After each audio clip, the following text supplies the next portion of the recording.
As we head into the next session, it is my pleasure to introduce to you Ryan Anderson, who is here to speak with us on the question, what is marriage? Ryan is the William E. Simon Fellow at the Heritage Foundation in Washington, D.C., and he's also the founder and editor of The Public Discourse, which is the online journal of the Witherspoon Institute in Princeton, New Jersey. And I'm just going to throw in a little aside here in his bio because I'm one of the people who I write for The Public Discourse sometimes. And I just want to point out that Ryan is also somebody, in addition to his academic study skills and his speaking skills, he has really great editing skills. So he's been a pleasure to work with.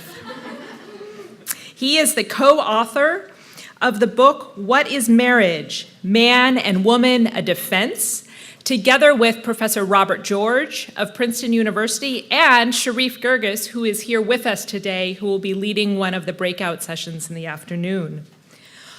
Ryan received his bachelor's degree from Princeton University, and he graduated Phi Beta Kappa and magna cum laude.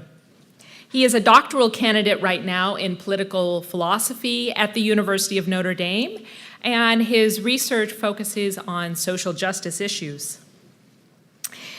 Ryan has, especially in the past few months, had a vast range of media experiences, more than I can list this morning.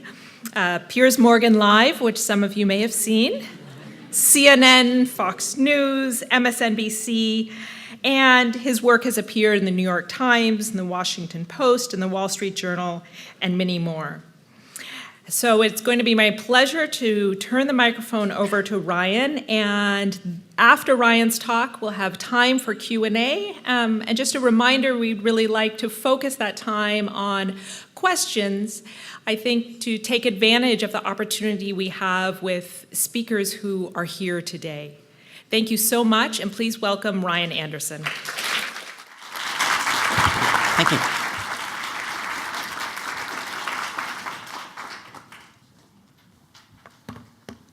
Thank you. Thank you all for having me. I think the first place to start is by thanking Judy and Irene and all the students at Stanford who made this event possible. It's only because of them that we're here.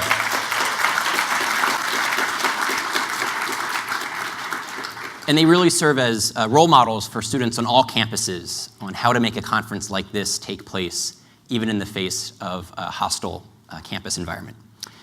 It's good that we're having this meeting at a university. That means I get to speak from a podium rather than a seat in the audience.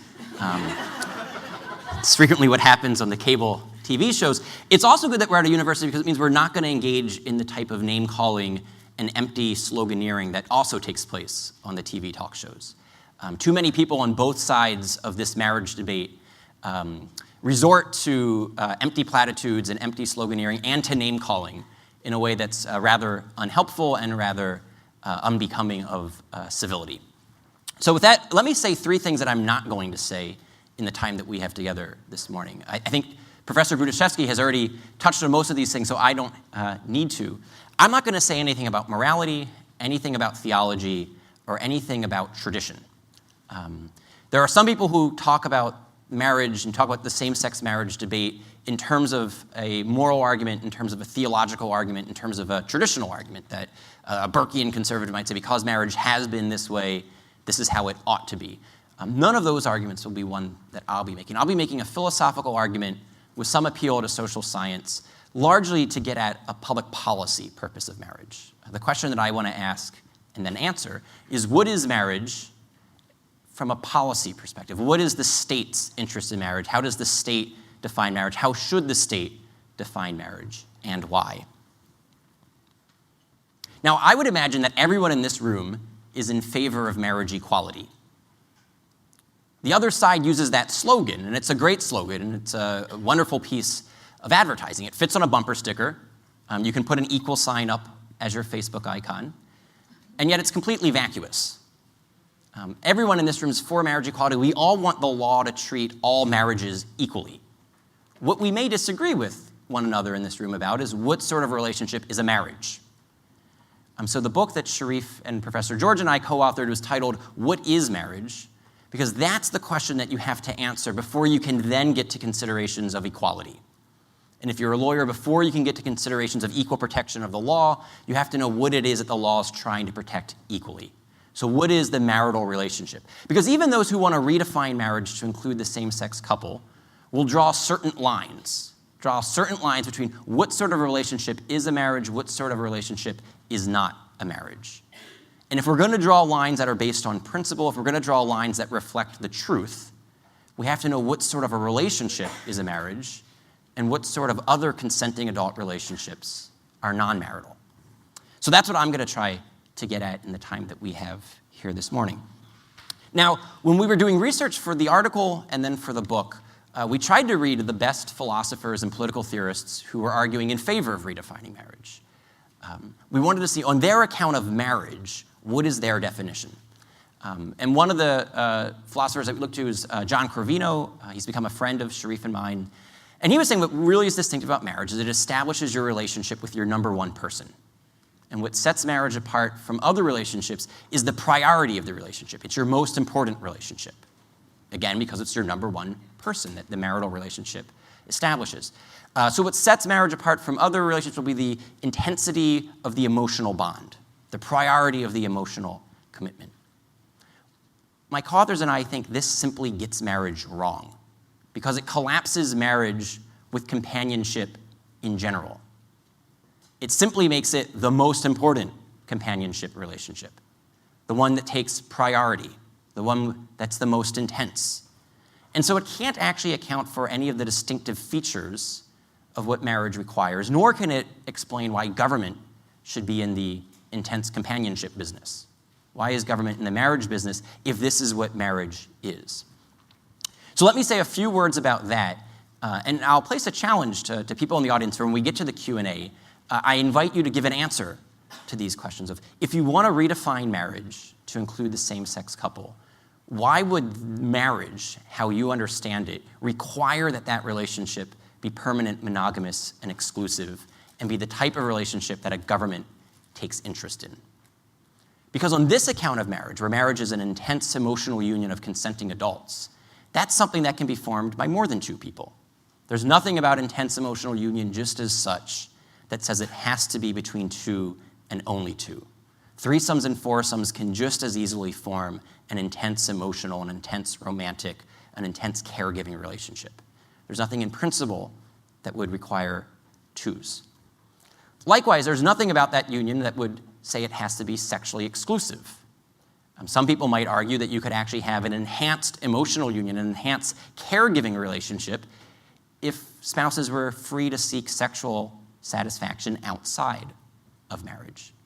And then lastly, there would be no reason in principle why the union should be permanent, since emotions come and go, love waxes and wanes. So what would demand the pledge of permanency? But then lastly, why would government even be in the marriage business on this definition of what marriage is? If marriage is just about the love lives of consenting adults, why can't we take the state out of the bedroom? And yet those who would redefine marriage want to put the government into more bedrooms. Why? So that's the question. Answer the title question of our book, what is marriage, in a way that can account for the distinctive marital norms and can explain why marriage is a distinct public policy issue in the first place. So having said that, having said a little bit about why we think the opposing view fails, let me construct our argument about marriage. And I'm going to do this in 3 steps. First, I'm going to say what we think marriage is from a philosophical perspective. Next, I'll say why we think marriage matters from a policy perspective. And then lastly, I'll say 3 things about likely consequences of redefining marriage. So those will be the 3 broad points, the outline of the talk. What is marriage? Why does marriage matter? What are the consequences of redefining marriage? We take our bearings from Aristotle in our article and in our book in how to analyze any sort of a community. Aristotle tells us that you can analyze any community by looking at the actions that the community engages in, the goods that the community seeks, and then the norms of commitment that shape that community's common life together. So to take a non-controversial example, let's take a university community. A university community, the members of the community, engage in academic action. What sort of things are academic actions? Your professors will research and write academic articles and academic books. They'll then put these on the syllabi, not just to get their commission from having you buy their overpriced textbooks, but also so that you can then read the benefit of all the hours of research that they put in while writing their dissertation and researching for their next scholarly publication. So students read articles and read books. Professors then deliver lectures. Students attend lectures and take notes. Students then write term papers. Professors then grade term papers. Students come to office hours and discuss their papers with their professors. These are the sorts of activities that constitute an academic community as an academic community. Beer pong and football games are nice additions, but they don't go to the heart of what makes a university a university. What goes to the heart are these intellectual activities. Now, what are these intellectual activities ultimately seeking? What is the good that these are oriented towards? They're oriented towards the good of the truth. They're oriented towards the good of knowledge. All of the exercises that your professors make you engage in, the homework assignments, the term papers, the research projects, all of the work that they themselves do in writing those books and papers and delivering those lectures is all about eliminating ignorance from our lives and coming to a better appropriation of the truth of the matter so that we can have a better understanding of what is really true, so that we're not living in ignorance, we're not living in superstition, we're not living with just preconceived opinions. That's what all of these actions are oriented towards. They're oriented towards the good of knowledge, the good of the truth. So then lastly, what sort of commitments does this require of a university community? This is where all of the commitments for academic integrity and academic freedom and the honor code come into play. This is why you can't plagiarize your term papers. This is why you have to cite all of your sources. This is why if you're a scientist, you want to cite all of the data, not just the data that might support your hypothesis. You want to cite all of the data, including the data that might call it into question, because if another researcher comes along and then writes a review of your paper and says, wait, here are some of the weak spots, here's an alternative way of analyzing the data, you don't view it as an attack. You view it actually as something liberating. They've corrected a mistake in your argument. They've helped you see the fullness of truth. They've helped you eliminate a piece of ignorance out of your life. This is why when your professors make comments on your papers, you shouldn't view it as an attack. You should view it as they're trying to help you to write better papers so that you can better understand the truth. Okay, so that's how a university ought to exist. Unfortunately, this isn't always true on college campuses. But we can use that same basic framework to analyze what makes the marital relationship marital. What makes marriage different than other forms of community? What makes the marriage community different than the football team and different than the university? And my co-authors and I say marriage is a comprehensive relationship, and it's comprehensive in exactly those three ways. It's comprehensive in the act that unites spouses. It's comprehensive in the goods that the spouses are inherently ordered towards. And it's comprehensive in the norms of commitment that it requires from the spouses. Let me say a few words more about each one of those 3 points. Professor Rudashevsky did a wonderful job of explaining how we're mind-body unities. We're not ghosts and machines. We're not souls that are somehow inhabiting flesh and bones, but we're a mind-body unity. So to unite with someone at a comprehensive way, we have to unite with them at all levels of their personhood. So this act that unites us comprehensively will be an act that unites us hearts, minds, and bodies. And now the good that it orients us to won't be some particular singular good, like the good of winning the next football game or the good of passing the next test. It'll be a comprehensive good. And we argue that that comprehensive good is what Professor Rudashevsky mentioned as procreation, understood as both the creation and then the rearing of whole new human organisms who are going to be raised to participate in all of the forms of human goodness.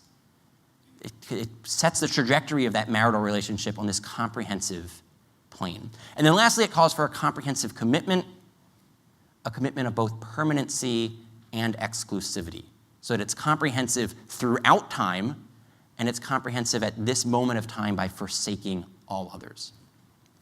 This is the most dense part of this morning's talk. So if you're having trouble, it will get much easier after this. It'll get faster. It'll be much more humorous and entertaining and enjoyable. I promise. But let me say a few more words, because this actually is getting to the bedrock of our argument. This gets to the core, and it's something that our parents and grandparents and great-grandparents just took for granted. And so putting it into Aristotelian terminology, fleshing it out, requires some work from what used to be common sense. But let me say a little bit more. What is it, how to do the analysis of the comprehensive act that spouses engage in? How is it that two people can unite comprehensively? We said that we want this to be an act that will unite us at all levels of our personhood, so a union of hearts, minds, and bodies. Professor Grudaszewski pointed out that with most respects, all respects except one, we're complete as individuals. With respect to locomotion, I can get up and walk across this platform on my own. With respect to digestion, when we're done and we have lunch, I'm going to be able to eat my meal and digest it just fine as an individual. With respect to circulation, respiratory system, all of those things were complete. With respect to one biological function, we're radically incomplete. He mentioned it's the function of procreation. So that in that conjugal act, a man and a woman don't just rub up against each other or interlock as if I was to stick my finger in one of your ears. They truly form a two-in-one flesh union. It's a single function, a single organism that's being formed by a mated pair. It's a single biological purpose that the twosome performs together as a unity. And so in the same way that you could say, what is it about my body that makes me an individual? What is it about me that makes my muscles and my heart and my lungs and my stomach and my intestines not just a clump of cells, but makes them a unity, is that they're all coordinating with each other, they're interacting with each other towards a single, unified biological end, the good of my continued existence. In the same way, that man and that woman, when they unite in that conjugal act, are coordinating towards a single, unified biological purpose, that good of procreation. And so the Hebrew scriptures, when it describes them in that act as a two-in-one flesh union, they're not just speaking poetically or metaphorically, they're revealing something true about human nature and about what the sexual complementarity of a man and a woman allows for in terms of an act that can unite them. And now this act unites them so completely that 9 months later, it frequently requires a name. The lovemaking act is also the life-giving act. The act that unites a man and a woman as husband and wife is the same act that can make them mother and father. And so that begins to tell us something about what the marital relationship is ordered towards. What is the orientation, the orderedness, the good that the marital relationship seeks? In the same way that academic communities engage in academic actions that are ordered towards the pursuit of the truth and knowledge, it's the marital relationship, spouses engage in a marital act that is intrinsically ordered towards both their unity and the procreation, and then the rearing and education of children.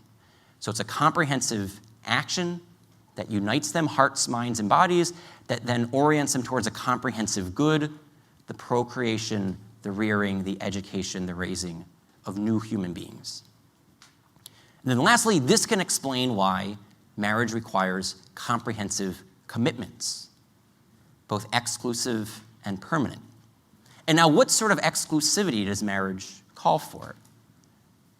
It's sexual exclusivity. You don't cheat on your spouse by attending a lecture with someone other than your spouse. You don't cheat on your spouse by playing football with someone other than your spouse. But you do cheat on your spouse when you sleep with someone other than your spouse. And this view of what marriage is can explain why the type of exclusivity that marriage calls for is sexual exclusivity. Because it's the sexual act that transforms an ordinary friendship, a union of hearts and minds, into the comprehensive domain of marriage. It transforms it into that comprehensive union of hearts, minds, and bodies.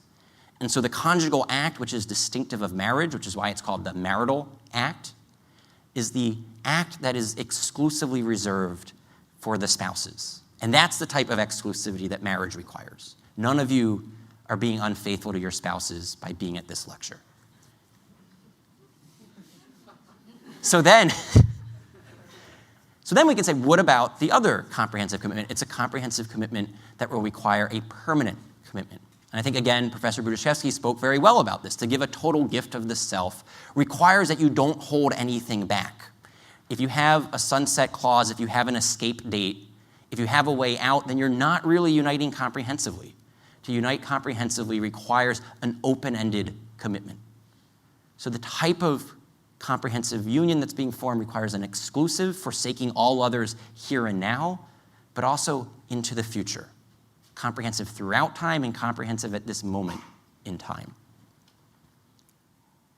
This basic view of marriage that we run on Aristotelian grounds and using some Aristotelian jargon is something, though, that we find in the ancient thinkers, not just the Christians, but Socrates, Plato, Aristotle, Cicero, Musonius Rufus.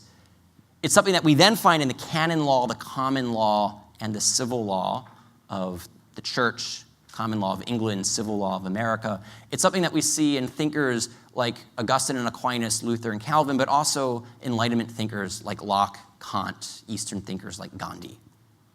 So what this suggests to my co-authors is, while everyone has a slightly different phraseology, a different way of putting the point, they have differences around the margins. Professor Budiszewski mentioned that for Locke, marriage need not require permanency, that after the children are grown, divorce may not in every case be immoral, but it still has an expectation of permanency for Locke. What this suggests to us is that there's something about the human good of marriage that different political, philosophical, and theological communities have all been trying to articulate with greater or lesser success. That it's a bunch of different thinkers in different times and places have all been grappling with the same human reality of marriage. What is it about our nature as embodied males and females, the type of union we can form, the type of good that that union can produce, and the type of commitments that it requires? And that's what we're trying to articulate here and now so that our marriage policy can reflect that truth and to promote that truth. And so that leads us into the second part of my talk this morning. Why does marriage matter? Because you could say, all right, Ryan, that's fine and good. You, Sharif, and Robbie have articulated a distinctive type of human good, this comprehensive good that you call marriage. Why should anyone care? Why should the state in particular care? Why should the state of California? Why should the nation state? Why should politics care about this form of friendship, this form of relationship, this form of community? So let me say a few words about that. I work at a public policy think tank, so this is where I do spend a bit of my time and attention. I think from a policy vantage point, marriage exists to unite a man and a woman as husband and wife, so then they're then equipped to be mother and father to any children that that union produces. It's based on an anthropological truth that men and women are distinct and complementary. It's based on the biological fact that reproduction requires a man and a woman. It's based on the social reality that children deserve both a mother and a father. Whenever a child is born, a mother will be close by. She's normally in the same room. That's a fact of biology. The question for culture, and so therefore the question for policy, is will a father be close by? And if so, for how long?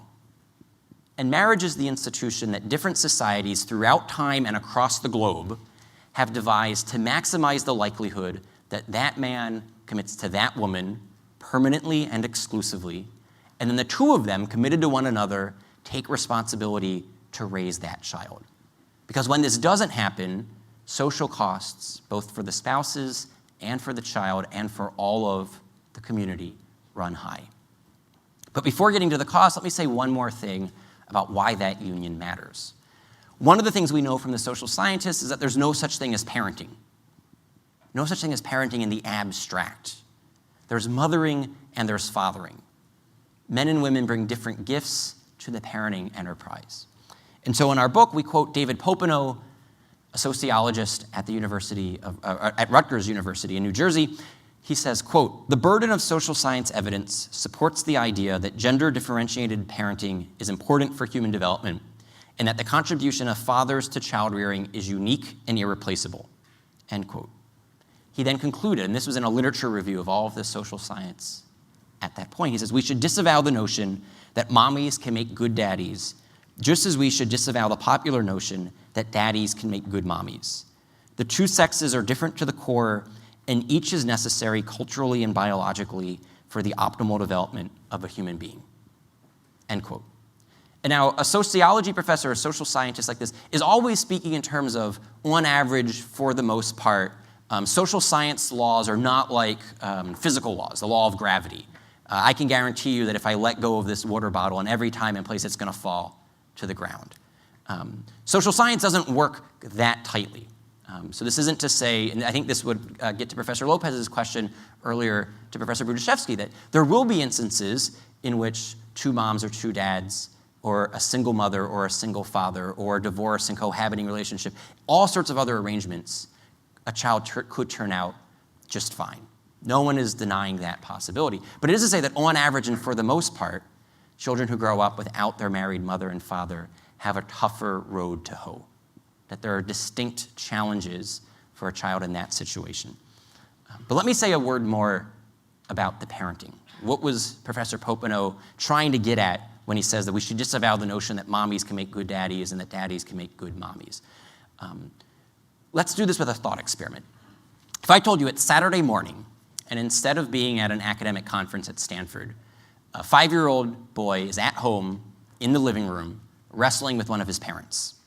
And this parent is teaching the 5-year-old to be masculine without being violent, that it's okay to put people in headlocks, but not to pull hair or bite or to gouge out eyes. Which parent is most likely, on average and for the most part, in the living room? Yeah, the laughter suggests that you know where I'm going with this. On average and for the most part, that's going to be the father. And it's not because we have a gender stereotype in which only fathers can wrestle on living room floors. It's because this is what comes naturally to dads. It's something that on average and for the most part, fathers enjoy doing with their 5-year-old sons in a way that mothers don't. And it's not to say that mothers can't wrestle on living room floors, but it's that on average and for the most part, they'd rather not. In the same way that you could see that it's normally the father that's throwing the baby up in the air, while the mother is saying, honey, not so high. And I think this gets at exactly what Professor Budiszewski said. Mothers tend to be the more nurturing, the more protecting, the caregiving relationship in the marital relationship. The mother tends to be that more nurturing one. And it's not to say that fathers can't be nurturing, but men tend not to be very sensitive. On average and for the most part, that's the way these things break down. So then, if that's the kind of thought experiment about Saturday morning on the living room floor, we can step back and just analyze the social science. What we know from the social science is that Saturday morning wrestling session, and then 5 years later, playing catch in the backyard, and then 5 years after that, discussing how to go to your first high school dance, that matters. And the father is doing something for his son, because boys who grow up without their fathers, much more likely to commit crime and to end up in jail. What's taking place with the father wrestling on the living room floor with his son is exactly channeling of those masculine aggressions that sometimes can take a destructive turn. If you don't learn how to be physical without biting and pulling hair and eye gouging when you're 5, when you're 15, those same temptations might take you in a direction that ends up being criminal. And that's one of the things that fathers distinctively do for their boys. Now, fathers do something distinctive and complementary for their daughters. It tends to be the father who scares away the bad boyfriend. And this isn't because mothers can't scare away bad boyfriends, but it's because the father tends to be a little bit larger than the mother. His voice tends to be a little bit deeper than the mother's. And he also was once a boy himself, and he knows what the wrong sort of young man might be looking for in his daughter. And so he tends to be a little more sensitive about not letting his daughter go out with the wrong sort of boy. And like Professor Budiszewski mentioned, the father who's married to his daughter's mother is also modeling what a good male-female relationship looks like. And so he's modeling for his daughter what she should be looking for in the right sort of boyfriend who could become the right sort of husband. That's one of the things that a father who is married to his daughter's mother does for his daughter. So then when we take a step back and we look at the social science, girls who grow up without their fathers are more likely to suffer or to experience an out-of-wedlock pregnancy. Because that father is the one who's more often than not policing her sexual relationships. So, all right, you could say that's fine and good. You've given us these thought experiments, and you've told us a little bit about the consequences. Do you have any hard data? Let me read you a quote, and then I'll ask you to tell me who spoke this quote. Quote, "We know the statistics that children who grow up without a father are 5 times more likely to live in poverty and to commit crime, 9 times more likely to drop out of school, and 20 times more likely to end up in prison.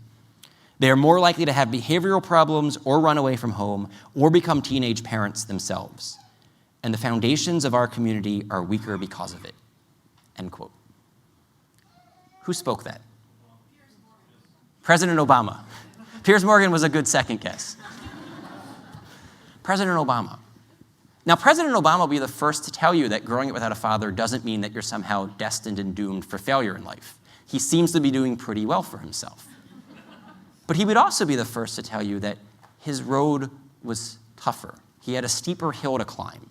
And this is one of the reasons why he's spoken out on the importance of fathers, because he's seen what it has done to so many children who grow up without their dad. It's why he has spoken about how important it is for him to be a good father to his 2 daughters.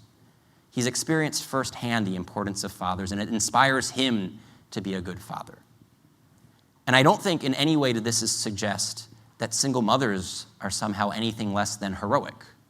Frequently, single mothers are the most heroic members of our society.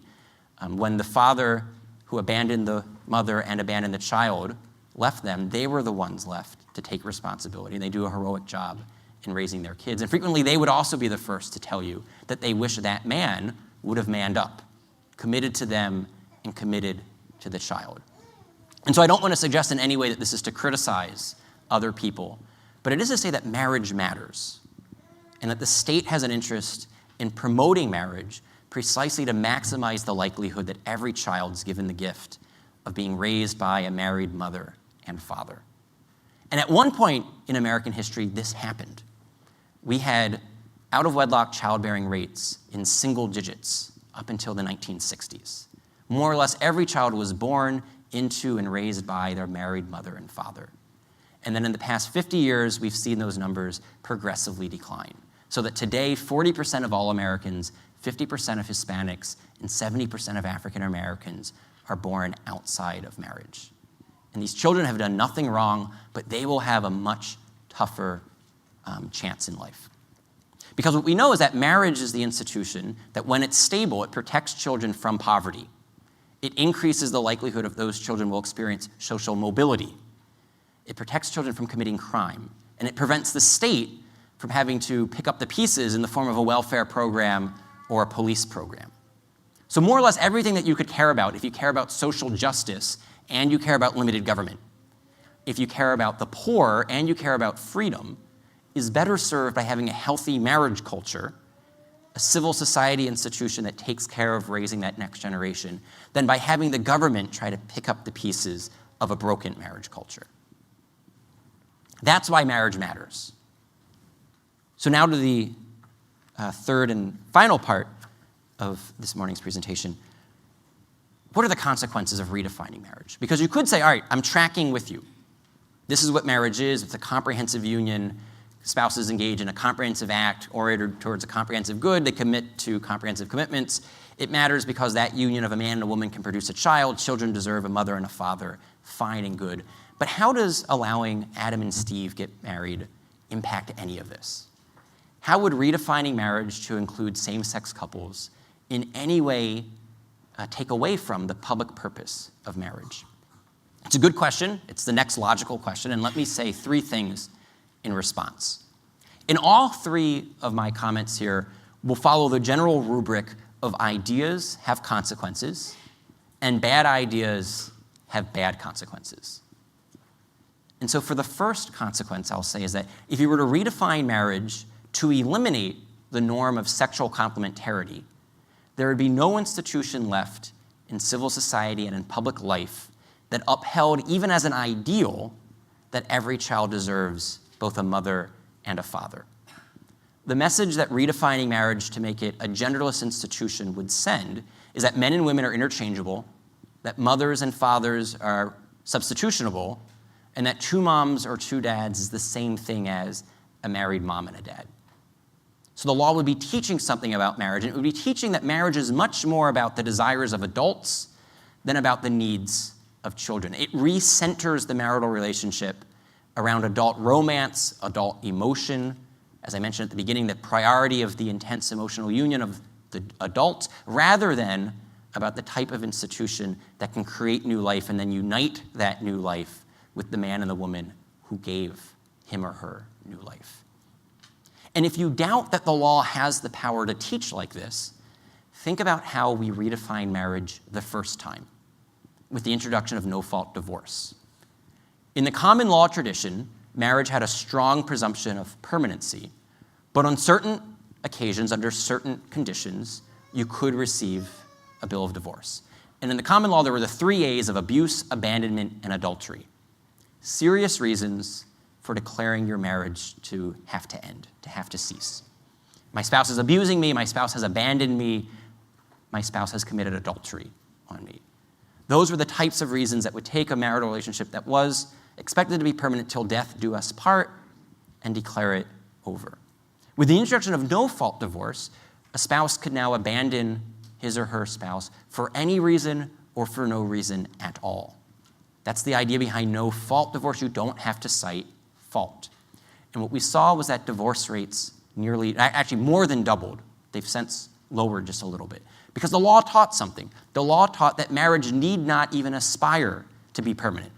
That you can get out of a marriage for trivial reasons. You can get out of a marriage for no reason. And the law shapes culture. Our culture then shapes our beliefs, and our beliefs then shape our actions. This is the pedagogical function of law. The law functions as a teacher. And so what the law would be teaching here is that marriage is mainly about adult romance, not about stable family life for creating and then raising children. And if you think about the statistics I mentioned just a moment ago, 40% of all Americans, 50% of Hispanics, 70% of African Americans born to single mothers. And then all of the social costs that come with that in terms of child poverty, decreased social mobility, increased crime, increased welfare spending. It suggests to me that the most pressing social problem in America right now is the problem of absentee fathers. But how will we insist that fathers are essential when the law is teaching that fathers are optional? And that's the question for President Obama after he evolved on marriage. When you read back to him that quote about the importance of fathers, how can he insist and have the law send that message that fathers are essential when he now supports redefining marriage to make fathers optional? So that's the first consequence of redefining marriage. It changes the meaning of marriage, and it changes what the law will teach about marriage, which will in turn change what people believe about marriage, and which will in turn shape how people live out marriage. Second consequence is that there is no reason to think that redefining marriage would stop here. And in fact, we now have 3 new words that describe the ways in which marriage activists would like to see marriage further redefined. And here, just think back. 20 years ago, maybe on this campus it wouldn't have been unthinkable, but in most America, 20 years ago, the phrase same-sex marriage was an oxymoron. If it's same-sex, it's not marriage. So 20 years ago, most Americans didn't really think that a same-sex marriage was even an ontological possibility. In the same way, now we have 3 new words that have been coined in prominent liberal publications, and to me, there is no logical reason, once you get rid of the male-female aspect, for why these further redefinitions don't simply follow like night follows day. So let me run through these briefly. The first is the term throuple. A throuple is a 3-person couple.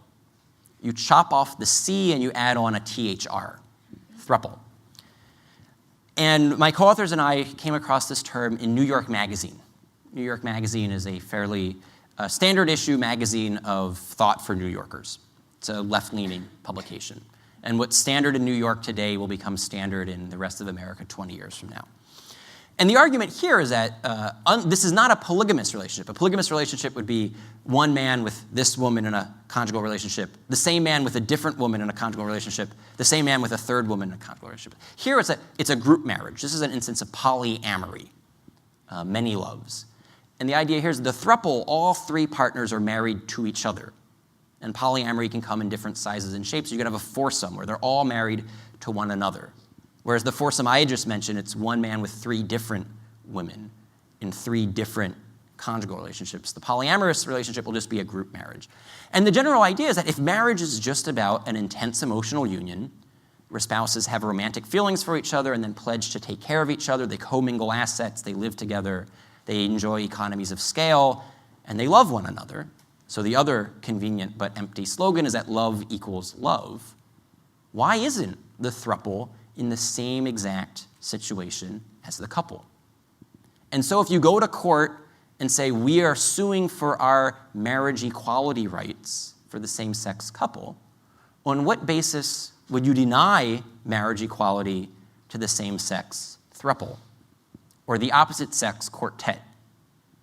Because the way that we arrived at monogamy in Western law and culture is that it's one man and one woman who can unite in the comprehensive act that produces new life, and every new life has one mother and one father. And marriage is about uniting those people into a stable family life. But once you say the male-female aspect of marriage is irrational and arbitrary and bigoted, what is magical about the number two? What is the principled reason for denying marriage equality to threes and fours and more? So that's the throuple. The next term we came across was the term monogamish. And this was in the New York Times in the Sunday magazine. There's probably no publication more prominent in terms of mainstream liberal thought than the New York Times Sunday magazine. And this was in a profile of the gay rights activist Dan Savage. And in a portion of that profile, the question was asked, what do you think straight couples will learn from gay couples once there's same-sex marriage? So how will gay marriage actually help traditional marriage? And he says, well, what it will teach and what straight couples could learn is the virtue of the monogamish relationship. The term monogamish is a play on the word monogamous. So Savage seems to be inclined to want to keep the twosome requirement, but he wants to get rid of the sexual exclusive requirement. He thinks that sexual exclusivity is outdated and inhumane. It's an unrealistic expectation to think that you could have all of your sexual needs fulfilled by one person for the rest of your life. And that this is what's wrong with heterosexual marriage. And that this is one of the things that heterosexuals could learn from homosexuals is the virtue of monogamish. And so he says that provided it's an open and honest discussion where the spouses agree to it, there's no coercion and there's no deceit, spouses should be free to have a sexually open relationship. And he says that frequently this will actually enhance their emotional bond. That one of the reasons that lead to divorces are that spouses are not having their sexual needs fulfilled inside of marriage, and so they seek sexual outlets outside of marriage. And because they had this unrealistic expectation of sexual exclusivity, when the other spouse finds out about it, their heart's broken. This was adultery, and then they file for divorce. He says, much better that we not link adultery to sexual exclusivity. So long as you're open and honest about it, no one's heart would be broken if you said it's okay to seek out a sexual relationship outside of marriage. That's the monogamish relationship. And then the final term that we came across was the term wed-lease. Wed-lease is a play on the word wedlock. Wedlock suggests something that is strong and sturdy and permanent. Wed-lease stands for the exact opposite. And this was a term that was introduced in the Washington Post. The Washington Post op-ed page is probably the most moderate of liberal publications. And it was published the month after the Supreme Court ruled on the Defense of Marriage Act case. So the timing was convenient. And it was a lawyer writing, and he was saying, just like you can lease a car or you can lease a house, you should be able, legally, to lease a spouse. And the argument here was that he might want to keep the twosome requirement. He might even want to keep the sexual exclusive requirement. He thought the permanent requirement was unrealistic and inhumane. And that the reason that divorce caused so much heartbreak and so much disruption is that spouses had an unrealistic expectation that they were going to live and love one other person for the rest of their life. And when this proved to be impossible, that's when it causes the trouble. But if you only signed up for a wed lease in the first place, if you signed up for a 5 or a 10-year marriage license, which could then be renewed on good behavior, but if it wasn't going well, it would have a natural sunset clause. You know, if after 5 years, no harm, no foul, we only signed up for a wed lease. That's the idea. And again, you see how this, like the monogamous relationship, like the throuple, are all logical entailments of viewing marriage as just about consenting adult romance. Because consenting adult romance can come in as many sizes and shapes as adults can consent to. And if love equals love, there would be no reason for public policy to treat certain sizes and shapes of consenting adult love differently than other sizes and shapes. To do so would be to deny marriage equality to those relationships that are thruples or monogamish or wed leases. Now, I said I wasn't going to say anything about morality or theology or tradition as far as my argument goes in this lecture. But think about the public policy consequence of this. And again, remember, the reason that the government's in the marriage business is not because it's a sucker for romance. Government's not in the marriage business because it cares about my love life. Government's in the marriage business because the sexual union of a man and a woman can produce a child, and that child deserves a mother and a father, and when this doesn't happen, social costs run high. So the government's trying to vindicate and to protect the rights of children and minimize harm to the community as a whole. But the throuple and the wed lease and the monogamish relationship make it more likely that a man has multiple sexual partners in short-lived relationships. That's what a throuple with a wed lease with a monogamish condition attached to it would entail. And so it directly undercuts the public policy purpose of marriage in the first place.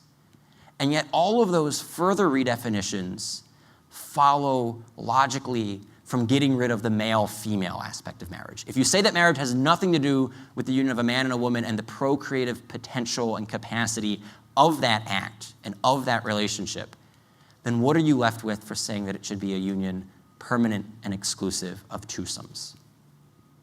It seems like you're left with a house of cards. So that's the second consequence. And the primary victim, I should add on to that second consequence, will be children. And so it's interesting that in both the monogamish discussion, the wed lease discussion, and the throuple discussion, the authors themselves, when describing these redefinitions, only spoke about the consenting adults and their love and their union. They never spoke about what this would mean as a whole if society adopted these practices for orderly child rearing. That was an afterthought. So the last consequence. The last consequence is the one that I actually think we're experiencing first. But I mention it last because I think that the other two are actually the more serious reasons for thinking about public policy on marriage. But the last consequence is the one that we're experiencing first, and this is the consequence for religious liberty. We've already seen in the state of Massachusetts, the state of Illinois, and the District of Columbia that evangelical and Catholic adoption agencies and foster care providers have had to shut down because the government said they had to place children with same-sex couples on an equal footing as they did with a married mother and father. And now these agencies said, we're not trying to get in the way of a same-sex couple adopting from a different agency. They are free to adopt from the state agency. They're free to adopt from a secular humanist agency. We just want to be free to run our agency in a way that's in accordance with our beliefs. We think that children deserve to have a mother and a father, and we want to run our agency in a way that we can look for married moms and dads for the children who have been entrusted to our care. These agencies said we have social science evidence that suggests that children do best with a mother and a father, and we have the First Amendment, which protects our right to run our agency in accordance with our religious convictions about marriage. And in all three jurisdictions, the government said no. And in the state of Massachusetts, it was particularly clear that this had nothing to do with funding. It only had to do with licensing. It's illegal to run an adoption agency without an adoption license. And the state said, we will not give you an adoption agency license unless you agree to place children with same-sex couples on an equal footing as you do married moms and dads. Because if you don't, you'll be violating our non-discrimination statute. And discrimination is illegal in Massachusetts, and you can't run an adoption agency that discriminates. So these agencies were forced to shut down. This does absolutely nothing to help orphans. It does nothing to help children who are in foster care. All this does is score a point for political correctness in an adult culture war. So one of the first victims, again, would be innocent children. We've then seen cases of photographers and florists and bakers and innkeepers, more or less every professional that intersects with the wedding industry has now been hauled into court, brought up on charges of discriminating against a same-sex couple. And what's worth pointing out here is not a single one of these cases, not a single case that has been brought to media attention that I know of, and I try to follow this stuff pretty carefully, has been the case of a baker, a photographer, a florist, an innkeeper saying we don't serve gays or lesbians. There's not a single case of that we know of. Each and every time it was only about same-sex marriage. The photographer has no problem taking pictures at a birthday party for someone who's gay or lesbian. The baker has no problem baking the birthday cake for a gay or a lesbian couple that's having a birthday party. The florist has no problem making a bouquet of flowers get well soon if the person who is buying the flower happens to be gay or lesbian. The only objection they had was to using their artistic skills and talents to celebrate a same-sex relationship as a wedding, because that was a message that they didn't believe in and that they couldn't help celebrate. They said, we don't want to use God-given talents to celebrate a relationship that we think tells a lie about God's intentions for marriage. And they simply asked to be left free to run their business in accord with their values. In all of the cases that have been cited, the same-sex couple found someone else to bake the cake, to take the pictures, to make the floral arrangements. It's not as if conservative Catholics and evangelicals have a monopoly on wedding photography and cake baking. It's not like we're in a situation where unless you make Elaine photography take these wedding photos, no one will be taking wedding photos. No, about half the country, we're split on this issue. Half the country roughly is in favor of same-sex marriage, and of those people, there are plenty of wedding vendors who are more than happy to make money providing their services for same-sex weddings. And so there's really no need to have the government coerce the evangelical photographer or the Catholic baker or the Mormon florist. And yet what we've seen is time and time again, that's what's happened. So the best known case is the case of Elaine Huguenin. Elaine is an evangelical photographer. In 2006, she politely declined to be the wedding photographer for a same-sex commitment ceremony. As an evangelical, she said, I can't do this because it would have me tell a lie about marriage. Wedding photography is a very involved process where the wedding photographer is really telling the story of the couple's love, telling the story of the couple's ceremony, telling the story of the celebration after the ceremony. She's like, that's a story I can't tell. And so the same-sex couple went to a different photographer who actually charged them less money. So they actually got a break here, but then they sued her shortly thereafter. And in 2008, the New Mexico Commission on Human Rights ruled against Elaine Huguenin, saying she had violated the human rights of the same-sex couple, and they ordered her to pay a fine of nearly $7,000. It was $6,900 and something dollars. She then appealed this to the New Mexico Supreme Court, the state Supreme Court, and she was represented by Alliance Defending Freedom, who we have some representatives of that organization with us here today. One of their lawyers spoke last night at the opening dinner. And what they argued before the New Mexico Supreme Court was that Elaine's not trying in any way to infringe the rights of the same-sex couple. They're free to get married in the church of their choice or in the banquet hall of their choice. They can have a photographer, a baker, a florist do it if they want to. But freedom's a two-way street. We live in a live and let live society. Don't force Elaine to do this. And oddly enough, so the court decided against Elaine. The court sided with the same-sex couple. And in one of the concurring opinions, one of the judges wrote that the price of citizenship is that Elaine has to take these pictures. And when I got to that part of his opinion, I actually had to stop and reread it a couple of times because I thought I was misreading, that there was a missing comma or something. Because I thought he was going to say the price of citizenship is that the same-sex couple should just go to a different photographer. That's how in America live and let live, how we harmonize pluralism and competing values would play itself out. We don't coerce people into violating their consciences. But no, the judge says that the price of citizenship is that Elaine has to leave her religious commitments at the door and take these pictures. And this is part of a larger trend that we've seen in general of people arguing that religious liberty just means freedom to worship. This is what's been at the heart of the Hobby Lobby and the Conestoga Wood case, the HHS mandate cases. And it's that you have freedom to worship, What you do on Sunday morning, no one's going to interfere with. But once you step out into the marketplace, Monday through Saturday, you have to leave your faith at the door.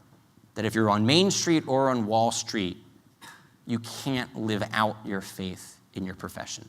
That's not what the free exercise of religion is about. That's what freedom of worship is about. The free exercise of religion, as the founders intended it, was that the state wouldn't coerce people into violating their consciences. But that'll be, I think, one of the first consequences that we see with the redefinition of marriage, coupled with these sexual orientation and gender identity non-discrimination statutes, is that they will use the law to coerce people into celebrating and treating a same-sex relationship as if it's a marriage, even when it violates their consciences. So with that, it looks like we have about half an hour for questions, and I'd be happy to provide answers if you can provide questions.